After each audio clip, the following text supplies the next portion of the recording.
ഈ പുഴയും കിടന്നിലെ ഗംഗയുടെയും ഇതിൻ്റെയും ഇന്നത്തെ വിശേഷത്തിൻ്റെ പ്രൊമോയിലേക്ക് എവർക്കും സ്വാഗതം. പിന്നെ കാവേരിയും നിവിനൂടെ ചേർന്നിട്ട് പോലീസ് സ്റ്റേഷനിൽ പോയി പരാതി കൊടുക്കാൻ അവിടെ അപ്പോൾ അതിൽ യാതൊരു ഫലവും കാണുന്നില്ല. ആ ഒരു പോലീസ് ഓഫീസർ ജയപാലിൻ്റെ ആളായിരുന്നു. അങ്ങനെ അവർ സങ്കടത്തോടുകൂടി അവിടെ നിന്ന് ഇറങ്ങുവാണ്. ഇറങ്ങിക്കഴിയുമ്പോൾ കാവേരി പൊട്ടിക്കരയുന്നുണ്ട്. ഇനി എന്താ ചെയ്യുക?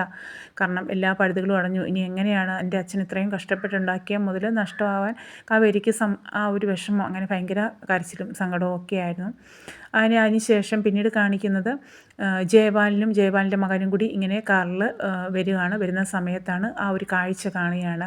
അതായത് കാവേരിയുടെ ഭയങ്കരമായ സങ്കടവും നിലവിളിയും ആ ഒരു വിഷമത്തിൽ നിവിൻ ആശ്വസിപ്പിക്കുകയാണ്. അപ്പോൾ അവർ ഇങ്ങനെ ചേർന്ന് നിൽക്കുന്ന ആശ്വസിപ്പിക്കുന്ന ആ ഒരു രംഗം കണ്ടുകൊണ്ടാണ് ഇതുപോലെ അവരിങ്ങോട്ടേക്ക് വരുന്നത്.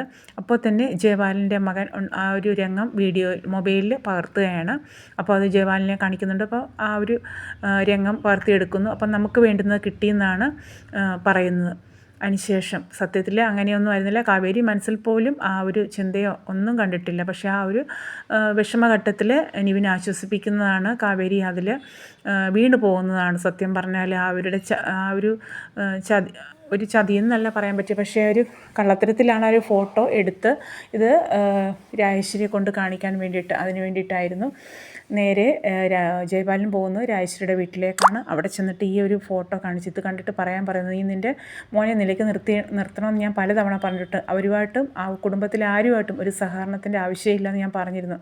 ഇപ്പോൾ കിട്ടിയല്ലോ, അതുകൊണ്ട് എത്രയും പെട്ടെന്ന് എൻ്റെ മകൾ രാഗിണിയായിട്ടുള്ള വിവാഹം നടത്തണം, ഇല്ലെങ്കിൽ പിന്നീട് ദുഃഖിക്കേണ്ടി വരും. അപ്പോൾ അതിന് തീരുമാനം എടുക്കണമെന്ന് പറയണം. അപ്പോൾ രാജേശ്വരി പറയുന്നുണ്ട്, അതിനൊരു തടസ്സവും ഇല്ല, നമുക്ക് പെട്ടെന്ന് തന്നെ വിവാഹം നടത്താം. ഇങ്ങനെ പറഞ്ഞുകൊണ്ടിരുന്നാൽ പറ്റത്തില്ല, പെട്ടെന്ന് തന്നെ നടത്തിയില്ലെങ്കിൽ ചെറുക്കൻ കൈവിട്ട് പോകും എന്നാണ് ജയപാലൻ പറയുന്നത്. അങ്ങനെ ഇത് വീഡിയോ കാണുമ്പോഴും രാജേശ്വരി ഇങ്ങനെ കലിതുള്ളു നിൽക്കുകയാണ്. കാരണം ഇതിൽ യാതൊരു സത്യാവസ്ഥയില്ല. പക്ഷേ ജയപാലൻ പറയുന്നത് കേട്ടാൽ അത് ആരും വിശ്വസിച്ച് പോകും. അതിന് തെളിവായിട്ട് ഈ ഒരു വീഡിയോയും കാണിക്കുകയാണ്. അതിനുശേഷം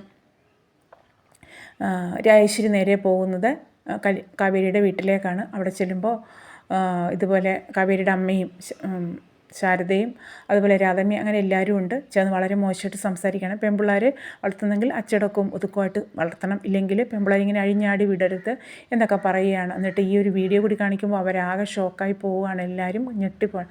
കാരണം കാവേരിയുടെ ഭാഗത്തുനിന്ന് അങ്ങനെ ഒരു പെരുമാറ്റമോ ഒന്നും പ്രതീക്ഷിച്ചിട്ടുണ്ടായിരുന്നില്ല. അപ്പോൾ അവരെ വിശ്വസിപ്പിക്കാത്ത രീതിയിൽ കാര്യങ്ങളെല്ലാം പറഞ്ഞ് അവതരിപ്പിക്കുകയാണ്. അത് മാത്രമല്ല രാജേശ്വരി പറയുന്നുണ്ട്, ഒരു കാരണവശാലും അവളെൻ്റെ മരുമകളായിട്ട് വീട്ടിൽ വരരുത്. ഒരു സുപ്രഭാതത്തിൽ അവൻ വന്നിട്ട് ഇതാണ് അമ്മയുടെ മരുമകൾ എന്ന് പറഞ്ഞു കഴിഞ്ഞാൽ ഞാൻ നിലവിളക്ക് കൊടുത്ത് സ്വീകരിക്കാൻ പോകുന്നില്ല ഒരിക്കലും. അവളുടെ മുഖത്ത് തിളച്ചവെള്ളം കോരി ഒഴിക്കുകയുള്ളൂ. അതുകൊണ്ട് ആ ഒരു ആപത്ത് ഒഴിവാക്കാതിരിക്കാൻ നിങ്ങൾക്ക് നിങ്ങളുടെ മകളെ വേണമെങ്കിൽ അവളെ പറഞ്ഞ് മനസ്സിലാക്കുക. ഈ കാണുന്ന ദുഃഖവും പെരുമാറ്റമൊക്കെ സത്യസന്ധരുണ്ടെങ്കിൽ അവളെ പറഞ്ഞ് മനസ്സിലാക്കിയിട്ട് ഇനി മേലാൽ എൻ്റെ മോനെ കാണാനോ ആ ഒരു ബന്ധം തുടരാനോ സമ്മതിക്കരുത് എന്നൊക്കെ പറഞ്ഞ് വളരെ മോശമായിട്ട് സംസാരിച്ചും ഭീഷണിപ്പെടുത്തിയിട്ടും രാജലക്ഷ്മി അവിടെ നിന്ന് പോകുന്നു.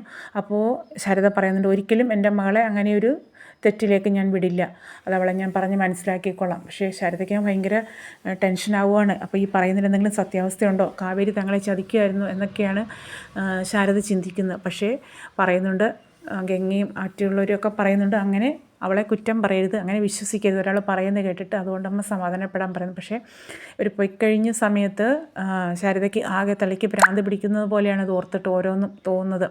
അതുപോലെ രാജേശ്വരിയുടെ സംസാരം അങ്ങനെ ഭീഷണിയുടെ ഒക്കെ മുഴക്കിയതിന് ശേഷം രാജേശ്വരി ചില മുൻകരുതലെടുക്കാനൊക്കെ പറഞ്ഞതിന് ശേഷം അവിടുന്ന് വീടിവിട്ടിറങ്ങി പോവുകയാണ്.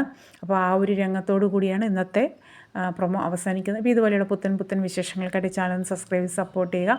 ഉറപ്പായിട്ടും നല്ല കിടിലൻ എപ്പിസോഡ് രംഗങ്ങളൊക്കെയാണ് ഇപ്പോഴും കടന്ന് ഇനിയിപ്പോൾ വരാനായിട്ടുള്ളത്. ഒന്ന് കണ്ട് സപ്പോർട്ട് ചെയ്യുക. ഓക്കെ.